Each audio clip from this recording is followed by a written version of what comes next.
Hello, whistleblowers everywhere. So today I'm coming to you from Whistleblowers HQ in the west coast of Lancashire.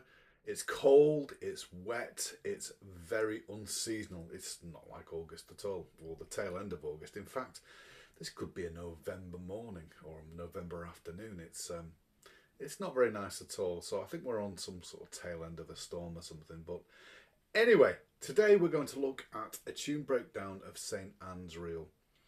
Now, St Anne's Reel is a very popular session tune, not just over here in this country, but it's made its way over to the old-time music sessions and old-time music tradition of over in America. So this tune has travelled quite a bit. You'll find that certain tunes in the Irish tradition have made their way over to other traditions, and this is one of them.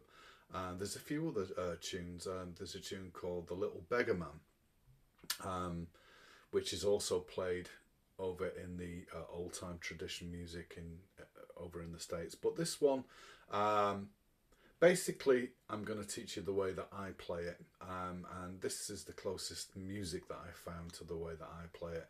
You can put a whole host of variations in whatever you please, but we'll start off with the basic version first. So this is St Anne's Reel. So starting off, I'm going to play it through all the way at 60, so which is a fairly sort of steady tempo. Each part is repeated twice, so you've got the A part repeated and then the B part repeated. So it's a two-part reel, but both parts are repeated. So here we have the click at 60. 1, 2, 1, 2.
So that's played fairly steadily.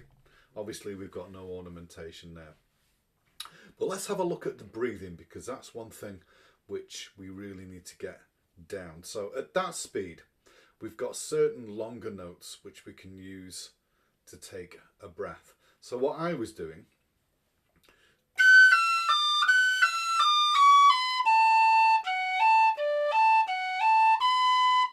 maybe take a breath after that beat because you've got a longer note, and then we can carry on.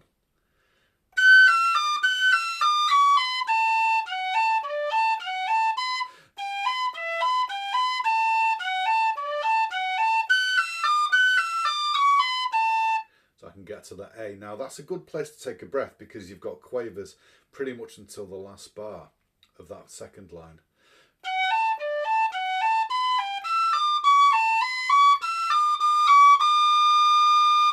So with this, we want to try and keep all those quaver notes, all those eighth notes really steady. So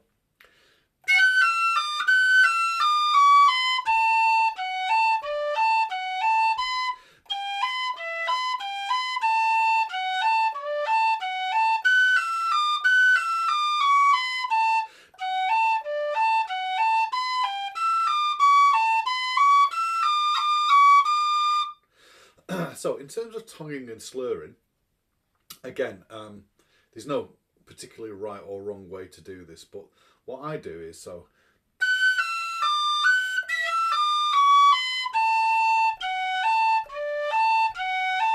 So when I'm nodding my head, I'm tonguing, yeah?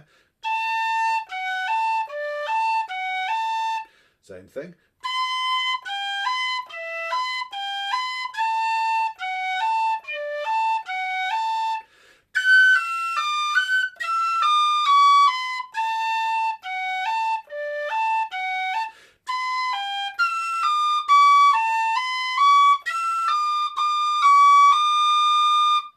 Now you can play through the whole thing without any tonguing whatsoever and it still works.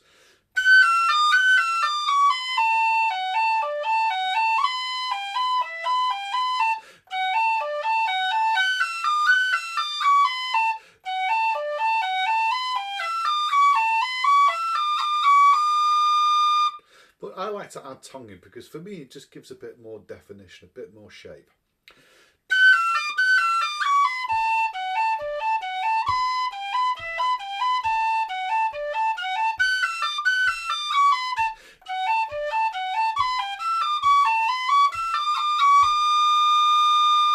So slowly, let's play through the A part. And again, you can use the tonguing that I'm suggesting, or you can just blow through it and tongue the first note after you've taken a breath. Again, there's no right or wrong way of articulating this.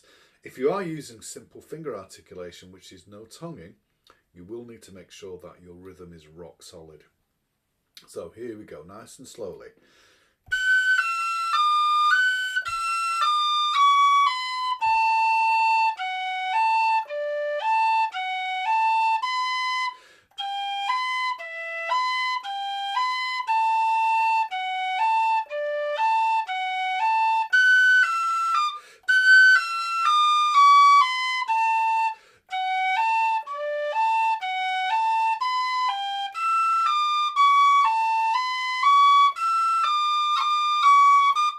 Now, if you saw there, I didn't take a breath in a particularly good place. I actually forgot to take the breath there. So let's play it through again and make sure that we breathe after one of the longer notes. It does make a lot more sense to do that.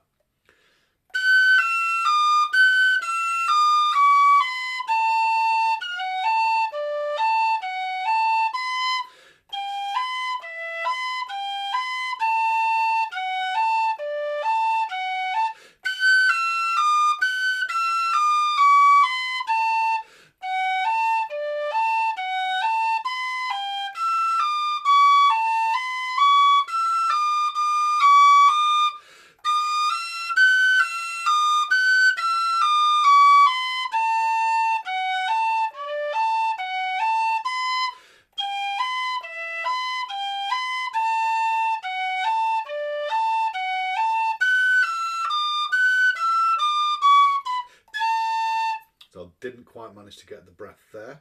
So let's have a look how we're going to breathe sensibly.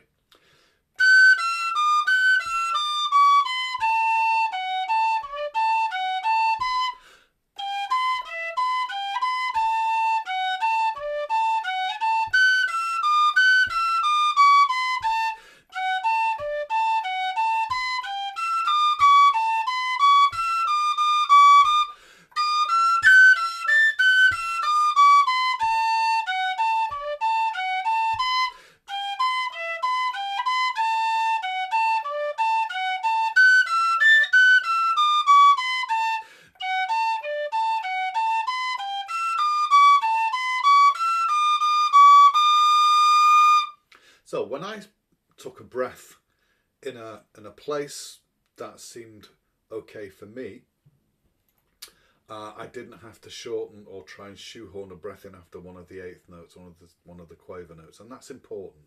So when we're breathing with this, we need to make sure we're not trying to squeeze a little breath in if we can't make it. However, it might be a matter of doing what's called the preemptive breath. So I took a breath on the A in the second bar on the second line, and I might not have needed to do that, but I did it because I've got a lot of eighth notes coming up and I didn't want to disrupt the flow. So let's try that at 60 now. A part, 1,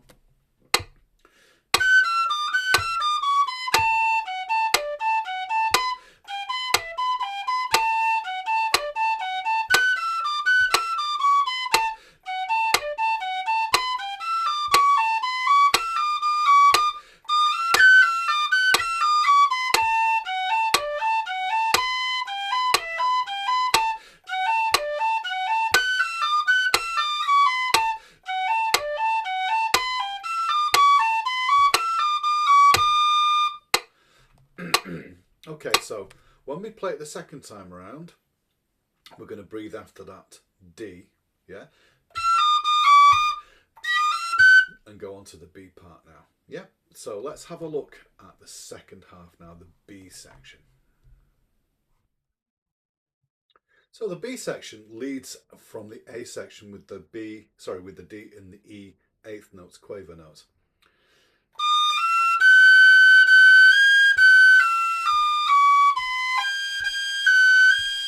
I'll take a breath.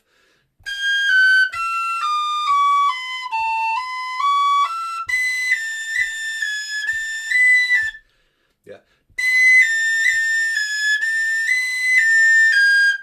So I only play the the G sharp in that first group of four. I play a G natural, and I think you'll find most people will play that. So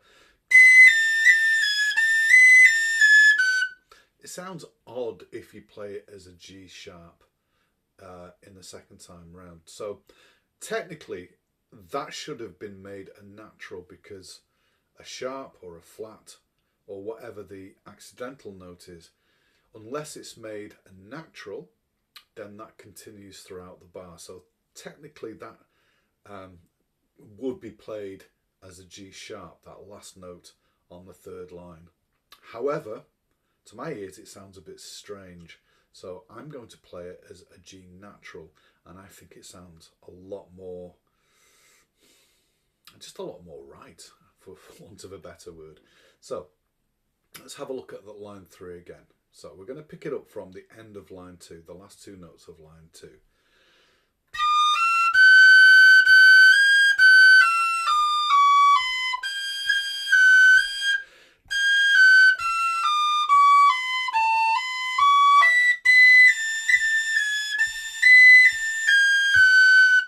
So that's where I would put my breath after that F first note on the fourth line. Yeah, I would keep going until that. I wouldn't try and put it at the end of that line, because you've really not got enough time to take an effective breath. So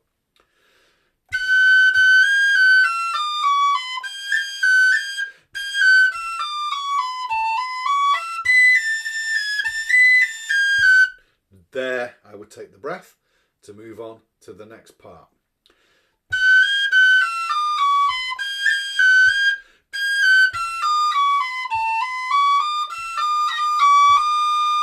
And then we do the same thing again.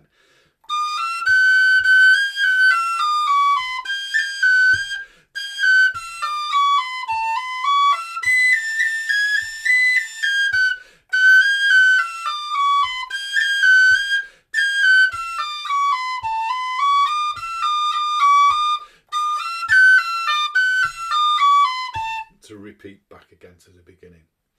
So in terms of the G sharp, there are sometimes cross fingerings that work. However, they don't all work on all whistles, and certainly on this one, the G sharp, I can get a kind of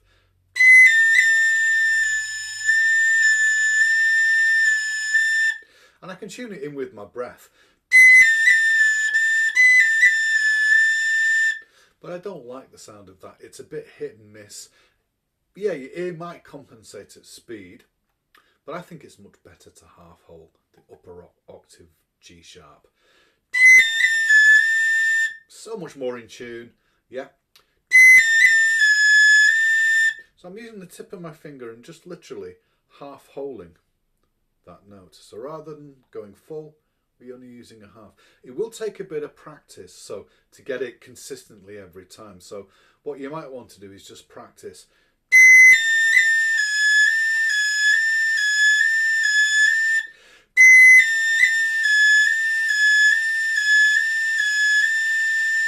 And as I say, with practice, you can get that pretty much in tune, and it's great to be able to half hold because it works on every whistle. So let's have a look at that B section now at 60. 1, 2.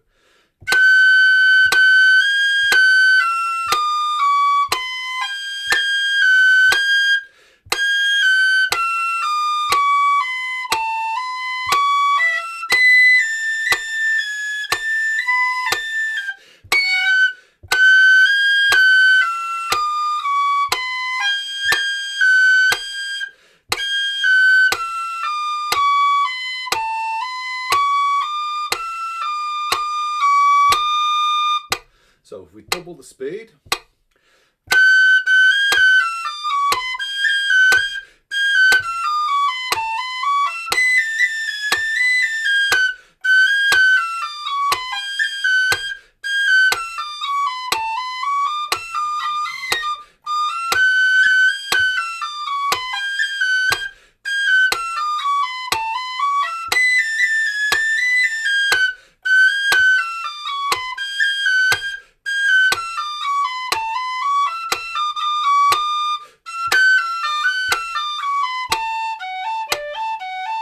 going back to the beginning again. So important things when we're playing it the basic version without the ornaments. Yeah, we want to get nice clean fingering between those jumps. Yeah, so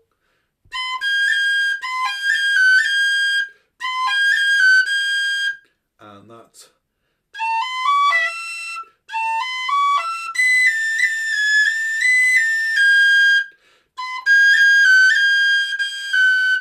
So always work on clean fingering.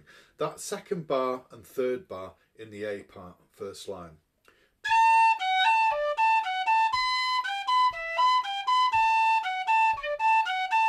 Now we do need to make sure that we're picking our fingers up, yeah?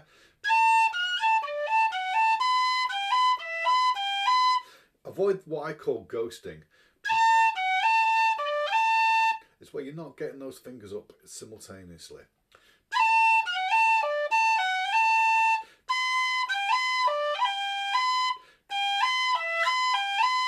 So you get that. You get like a little blip, a little glitch in what you're doing there. So do work especially on getting nice clean intervals.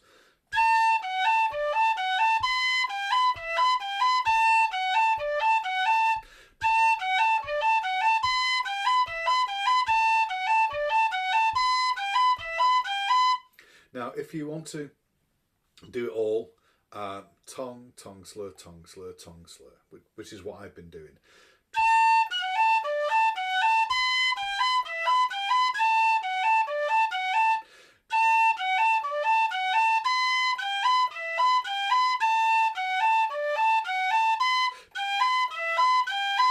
But do make sure your tonguing is nice and smooth. Remember legato tonguing.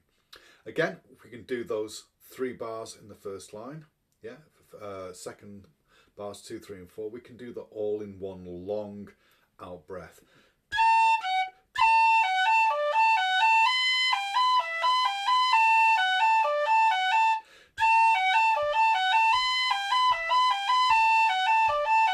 Now that's good practice because you really do have to have your fingering clean. Otherwise, you're going to get that where you're not picking up your fingers correctly. So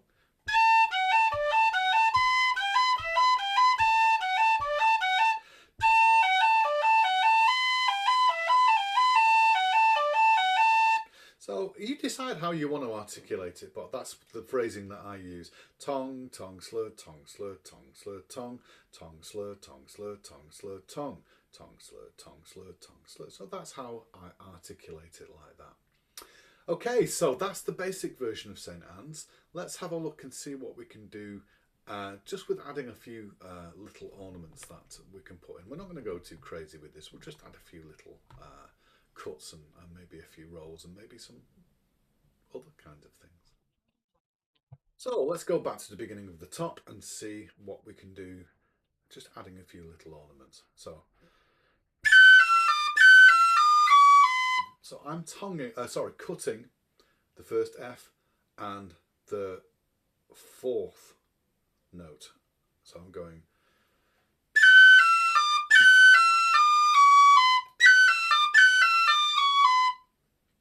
It gives it a kind of nice. Okay, so when we get to the A, there's a number of things we can do. Now it's quite tricky to do a short roll for going from the B because we have to stop the note first.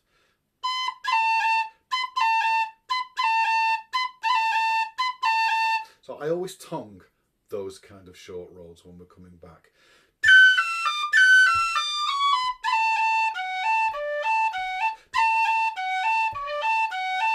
Now if you want, you can just put a little tap on there.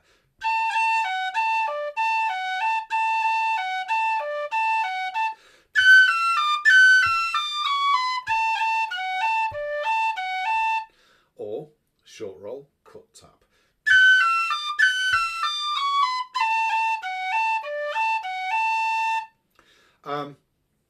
One of the fancier things that I like to do is called a double cut short roll. So what I'm doing is doing cut, top finger, cut this finger and tap. So you're adding an extra step.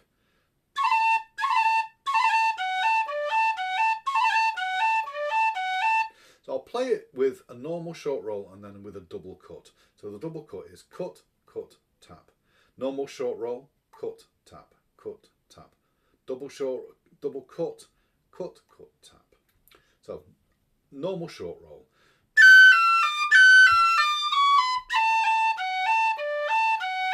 Double cut.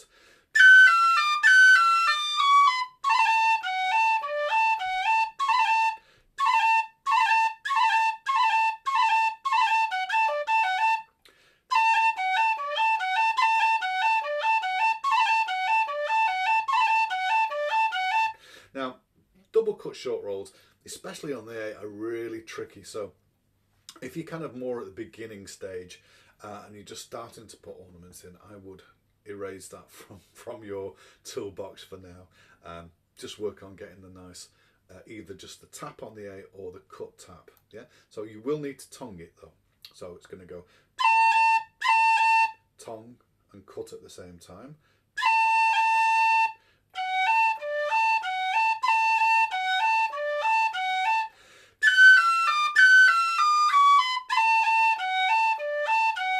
So that's with the short roll. Now with just the tap on the A.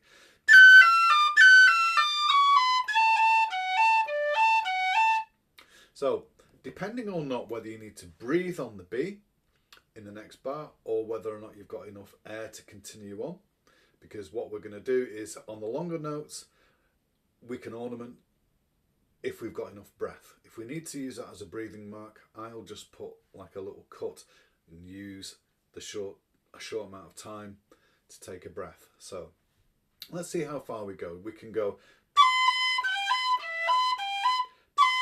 again we're doing a short roll on the B.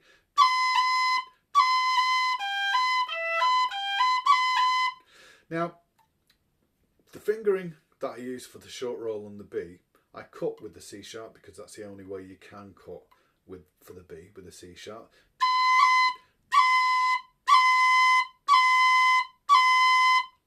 But tapping wise, you can either tap with the A, with the one finger, but oftentimes I'll tap with these two fingers just because I find it easier to move that.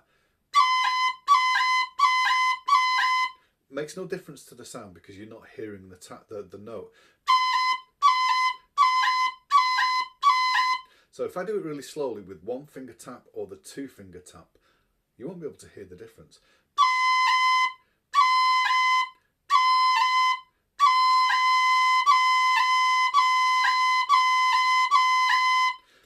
Imperceptible. So if you find it easier to, when you're rolling the B, by all means tap with those two fingers.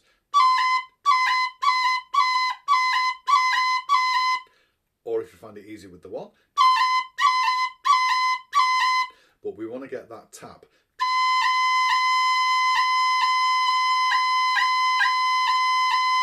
Nice and short. So let's have a look at the first line now.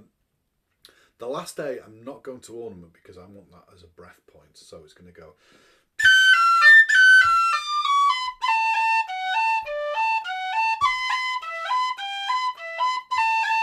So there, I'm going to just cut. Let's try that again.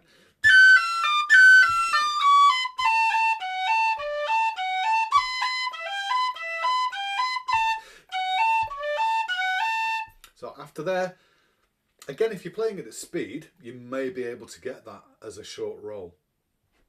And certainly I could probably play the whole of the A part and get up to that D without needing to take a breath. But because we're playing it slower, we're going to need to breathe more. So let's try that again.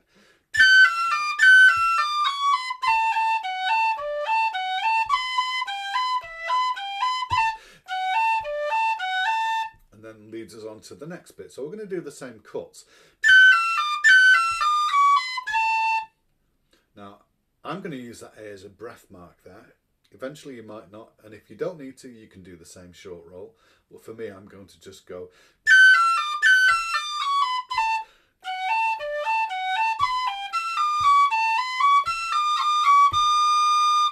And there on the D, I'm just leaving it plain because I'm going to take a breath. So the Ds, you can either cut them to separate,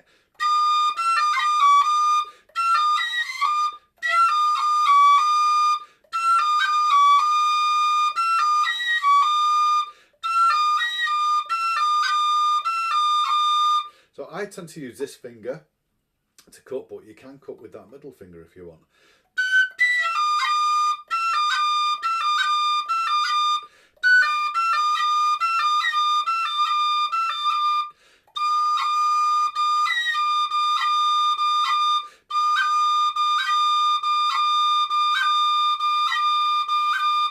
No difference, yeah, it's just which finger you prefer.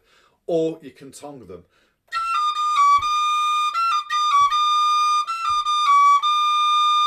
So let's try the whole of the A part now with the ornaments that we've got.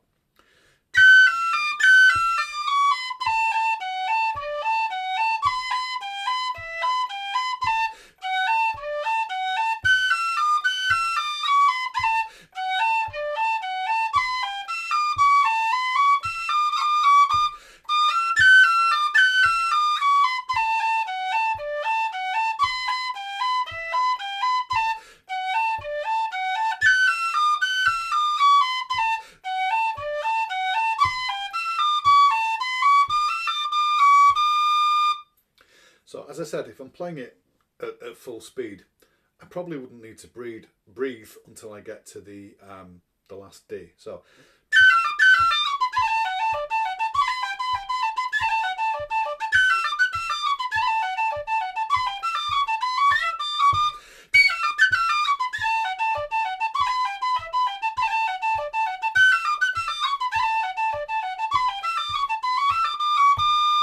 I can get the whole of those two in the one breath. But when we're playing it slowly, we will need to have more frequent breathing spaces.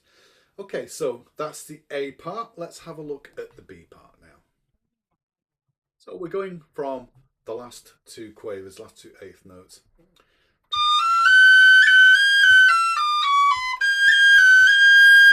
Okay, so we've got different choices with this. We can either do a short roll, a cut, and then go to the G like this.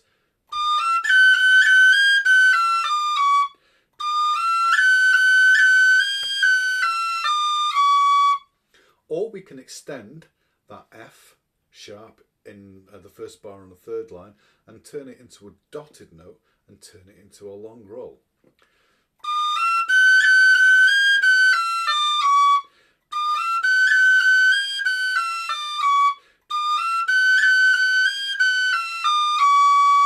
So the first way, second way.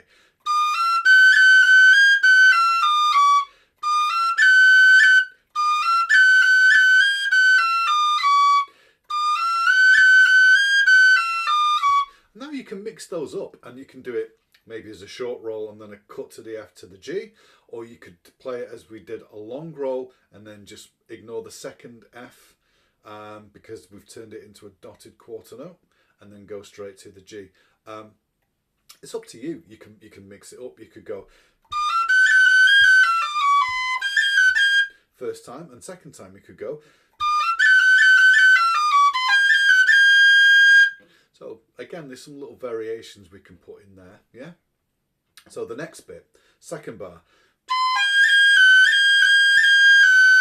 So again, we can do a short roll on the G and then cut to the G to the F.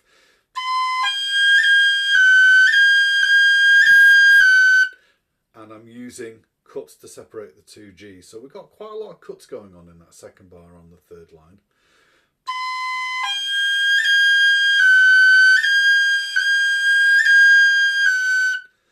The other way, of course, is turn it into a long roll.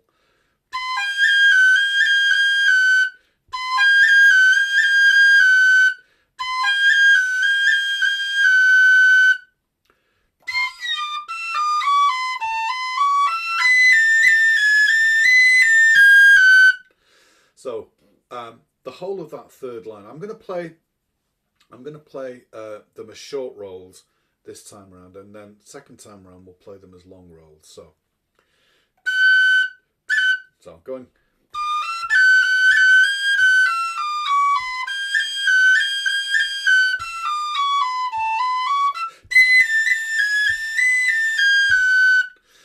However, if we do need to take a breath, what we can do obviously is to sacrifice the G in that second bar because we've got a long way to go. So we could go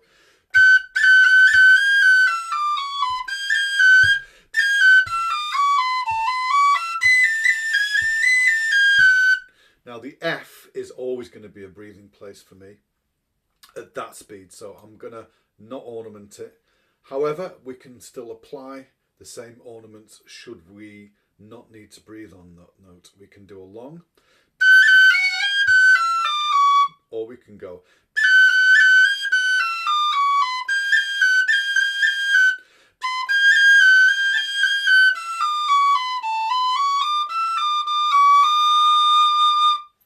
So I'm going to play it through twice. I'm going to use the short roll and the cut to go to the next note, and then I'm going to change it and vary it to the long roll. So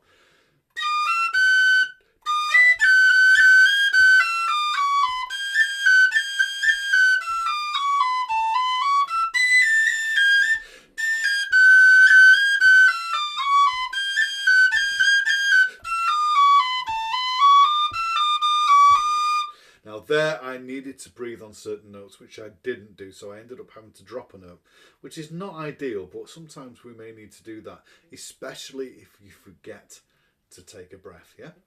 So let's try it again.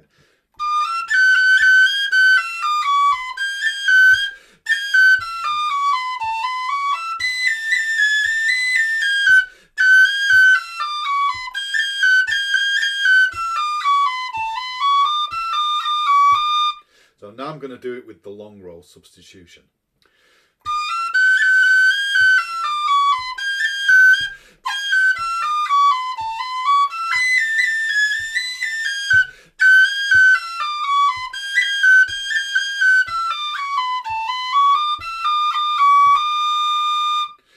Remember, if you need to breathe, then it's better to sacrifice a note from an ornament should you need to. But like the first part, when I'm playing this at speed, I can pretty much get through it. So I can go.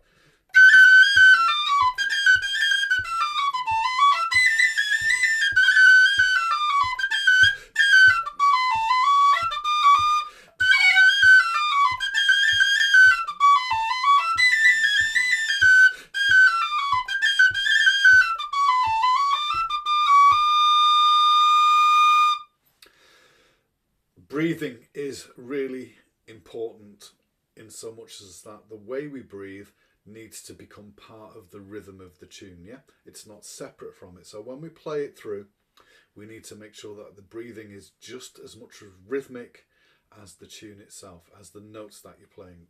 Yeah, so it's really important to get that breathing, get your breathing flowing and get it to sound sort of, so it's homogeneous. That's a good word, homogeneous. It's all sort of joined together. Okay, so let's play at 60 now, the B part. 2, 1, 2.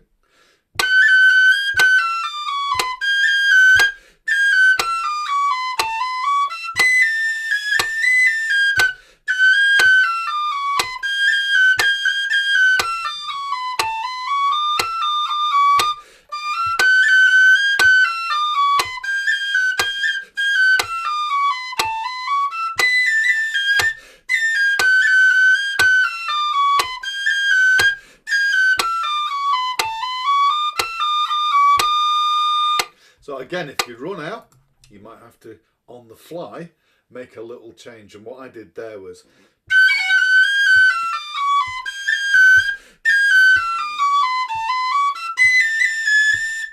yeah, I missed out the going back up to the B, took a breath.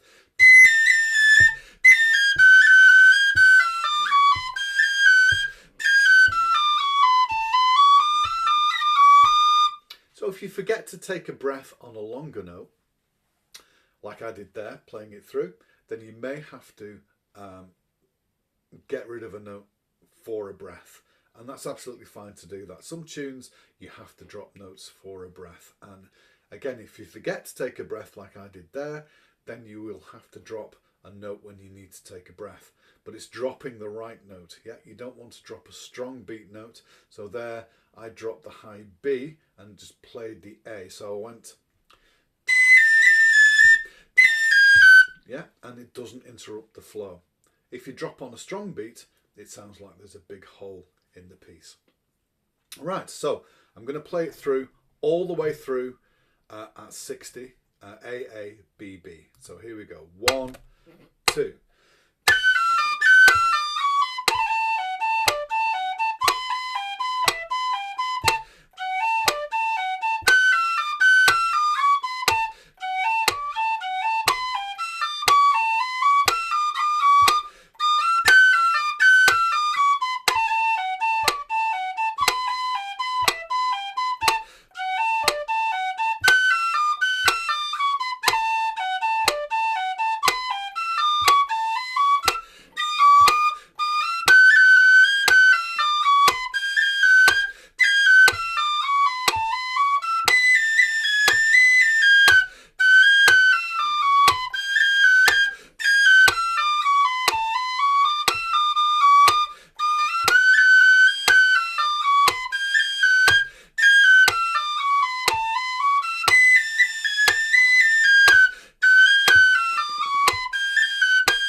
And as I said, if you run out of breath before you get to a longer note, then you may have to drop a shorter note, which is absolutely fine. The most important thing to keep going is the flow and the rhythm of the tune. So that's St Andrew's for us. Right, I'm going to play it through as I would play it, add a few little variations, and it's up to you. You can play it through as it's written, but I like to add a few little variations.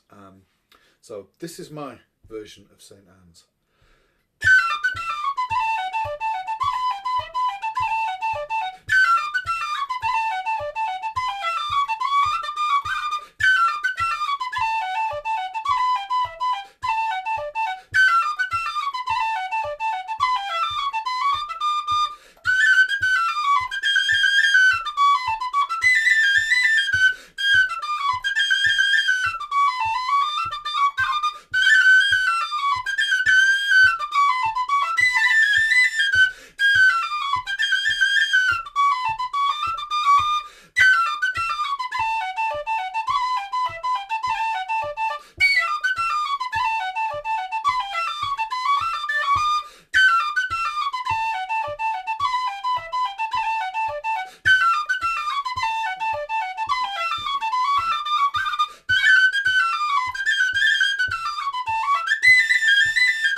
So that's it. That's my version of St Anne's Reel. Hope you have fun with it. Yeah, it's a great reel, and as I said, it's played so many times in sessions in this country, and it's also played over in the States a lot as well in old time sessions. So it's pretty much the same tune. They might not ornament it the same way, but it's the same tune, and you should be able to play along. Right, folks, so thanks for sticking with me, and as always, if you could like and subscribe, I'd really appreciate it. Make any suggestions you feel like, comment, always great to hear from you, and let me know how you're getting on with this tune. It's a great one, it's a popular one, and most of all, have fun with it, folks. Alright, bye for now.